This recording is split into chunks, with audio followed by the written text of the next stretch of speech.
بسم اللہ الرحمن الرحیم۔ السلام علیکم۔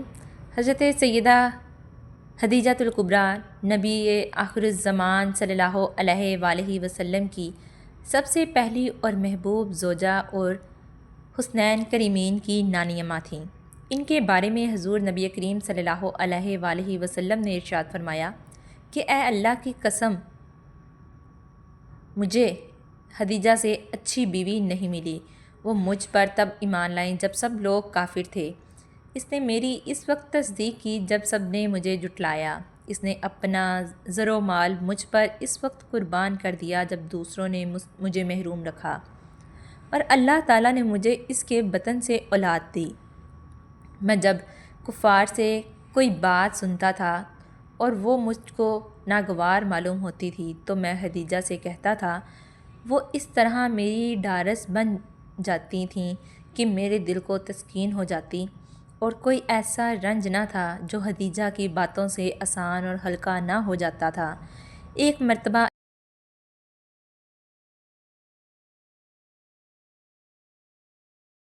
امام الانبیاء صلی اللہ علیہ وآلہ وسلم مکہ مکرمہ سے باہر ایک وادی میں تشریف لے گئے جہاں پر ایک مفلوج الحال قبیلہ نے پڑاؤ ڈالا ہوا تھا۔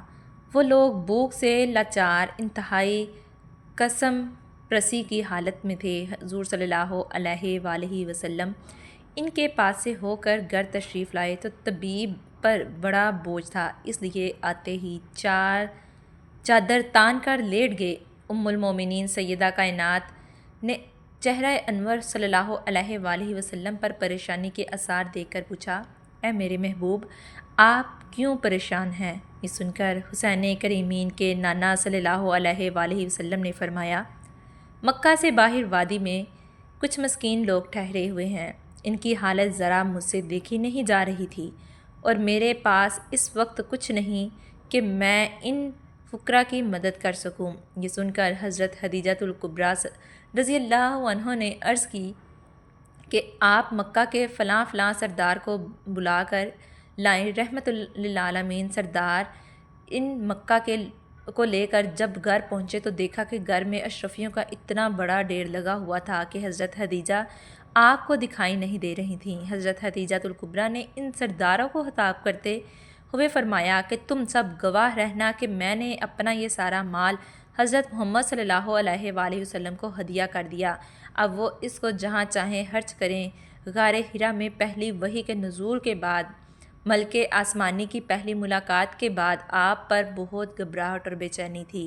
حضرت خدیجہ نے آپ کو تسلی دی کہ آپ پریشان نہ ہوں، اللہ تعالیٰ آپ کا حامی و ناصر ہے۔ اس کے بعد سیدہ کائنات فرمانے لگیں کہ جب آپ صلی اللہ علیہ وآلہ وسلم کے پاس جب وہ نورانی مخلوق آئے تو آپ مجھے بتلائیے گا۔ اس کے بعد جب حضرت جبرائیل علیہ السلام وحی لے کر آئے تو حضور صلی اللہ علیہ وآلہ وسلم نے انہیں بتلایا تو انہوں نے اپنے سر کے بال کھول دیے اور آپ کو اپنی آغوش میں لے لیا اور پوچھا کہ کیا آپ کو اب وہ نورانی مخلوق نظر آ رہی ہے؟ تو آپ صلی اللہ علیہ وآلہ وسلم نے فرمایا، نہیں۔ یہ سن کر حضرت خدیجہ نے فرمایا، آپ فکر مند نہ ہوں، اس لیے کہ یہ فرشتہ ہے، نہ کہ بدروح، یہ آپ کو کسی قسم کا